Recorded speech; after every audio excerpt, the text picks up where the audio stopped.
Yeah, I was going to say, once this gets started, I won't be able to stop it, because that's usually what happens. Kathy? At the previous church I went to, they were talking about drunk driving. They had a pamphlet, and it was one of the desert countries. If you were caught drunk driving, they took the person 20 miles out and took their shoes, and they had to walk home. And I thought, well, yeah, I'm going to drink and drive then. Have someone else do it, but not me. Okay.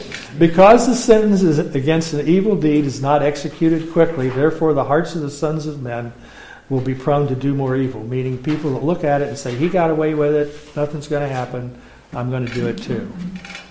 Isn't that what happened, though, with the Israelites, too? I mean, God well, it happens with all of us. Immediately, though. He wanted it dealt with right then and there. He Yeah. wants sentence. Yeah. Oh, yeah. God dealt with, which brings us to a question I get asked, and I have been over the years. And I'll go to the classic example. Ananias and Sapphira in the New Testament. God struck them dead because they lied about giving. And I've been asked more than once, well, why doesn't God do that today?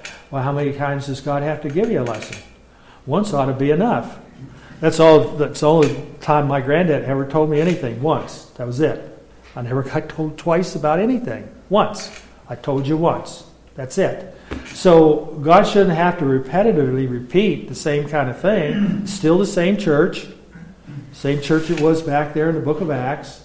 We're on the same trail, same church. So anyway, God shouldn't have to repeat his voice or his lessons over and over and over again, hoping that someday we'll get it.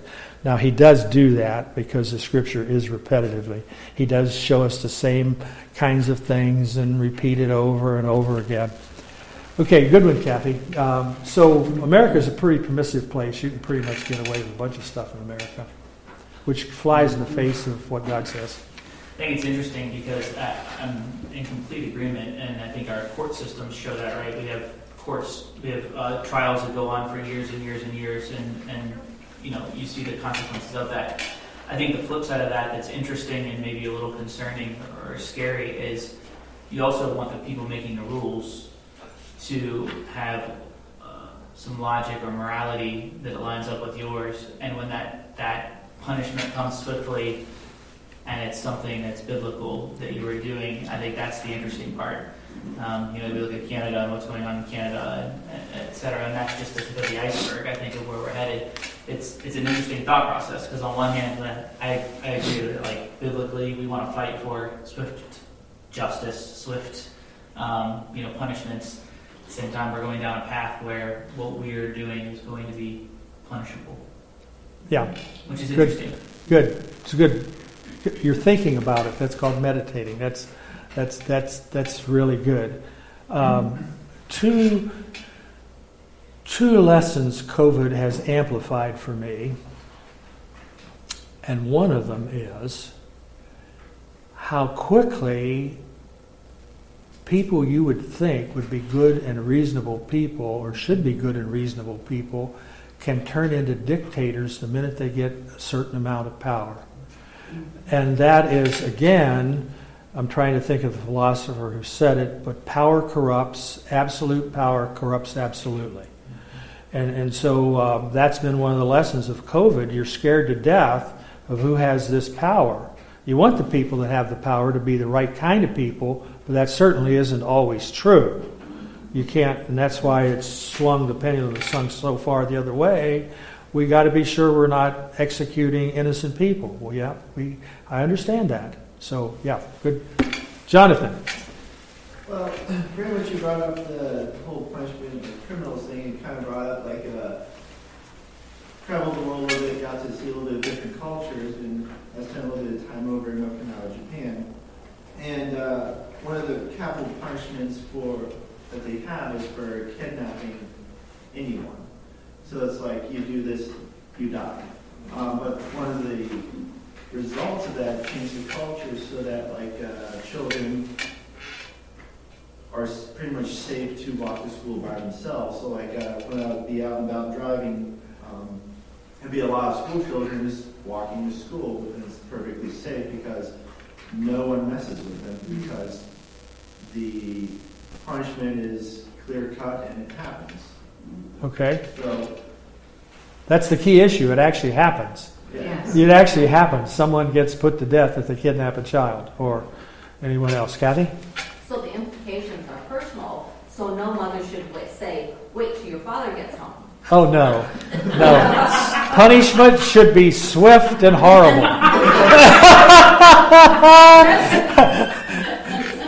It's so funny when Colin was little. I had this, when the girls, most of you never met our older daughter Susan and Becca. You've met Becca, but when they were little, I had this little wooden paddle that had on red letters on it, "Heat for the seat." Well, somewhere after they grew up, that got broken. But Becca found one, a replacement, just bought it for us just for memory's sake. So it's in our kitchen window where we eat, and it's sitting there. And one day, Colin must have been like 3 or 4. Colin was standing there looking at it, and he went, "Grandpa, did you really used to hit my mom on the rear end with that?" I said, "Yes, Colin, I whaled the daylights out of your mom's rear end, and I'll do the same to you if you don't do what I tell you." So, I don't remember how it got broken. Okay, well, that's why she replaced it. Okay, so the principle applies across the board to child discipline, to whatever. Okay, where am I on time here?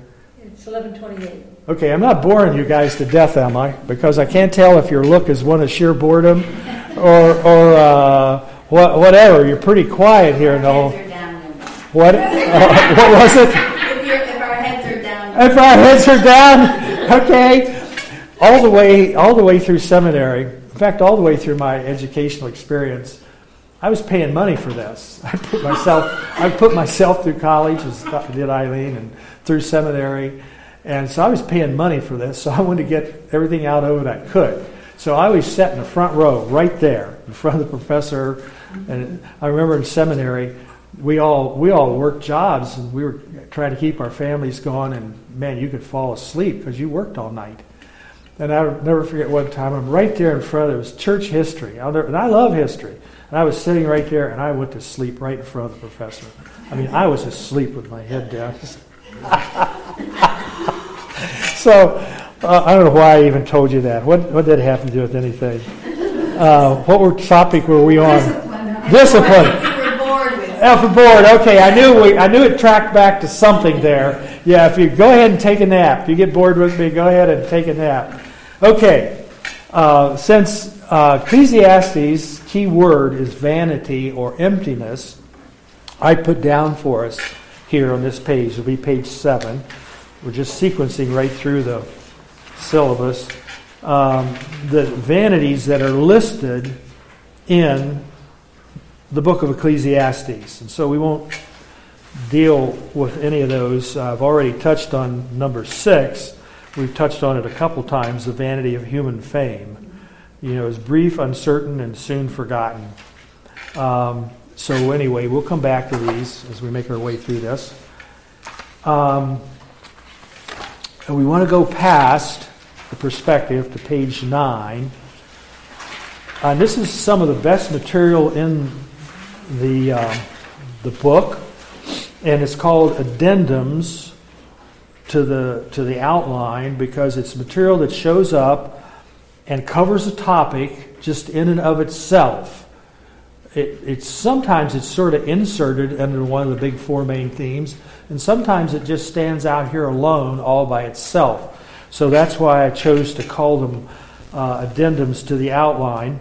And along with that, part of them are the real concept problems for the book. There are a lot of hard texts in Ecclesiastes. Pound for pound, it may lead the field. And these give rise to some areas. And so one of these is the value or the meaning of life.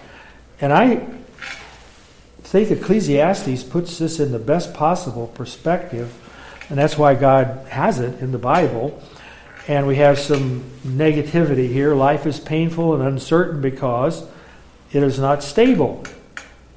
It is marked by monotony and repetition in unavoidable areas.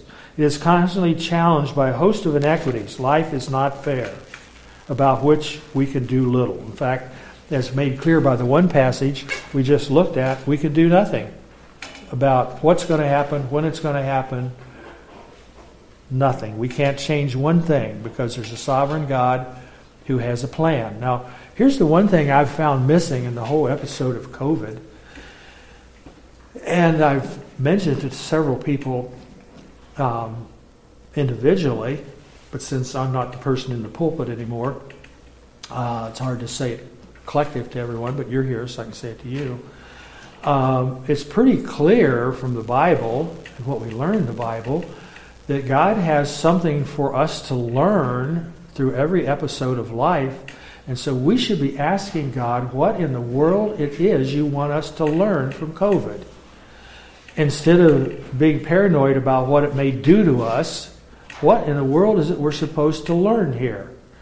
And I just gave you one of my observations. I've been... even though I know that power corrupts and absolute power corrupts absolutely, I've watched it happen in America. Some governors just went off on a tyrant kick like I never dreamed would happen in America. And so it brought home to me the fact that people who otherwise would be good and maybe easy to deal with and whatever you want to put in there, all of a sudden can turn into tyrants at the flip of a dime. Just by the mere fact that they have authority that they never had before. The other thing I've learned from COVID is I'm astonished, and don't any of you take this personally, because I'm not thinking of anyone personally, but Joe Kyman and I had a few words about this down there because I think his message is so appropriate for us, and I've already told you, every pastor in America has been talking to other pastors and asking the same question. What has COVID done in your church? And every church has been different, but I've been astonished by the fear in God's people. It's like, come on. This is nothing to be absolutely terrified of. This is not that big a deal in terms of bad stuff that's happened on this planet and bad stuff that could happen on this planet. We still generally have a reasonable life. We're still generally able to do most of the stuff we can do or we're doing. And yeah, the chances are we could die, but there's always a chance of that every day. We could die any day from a Mack truck hitting us, for heaven's sakes, or a piece of machinery falling out of the sky, or whatever. That's just life.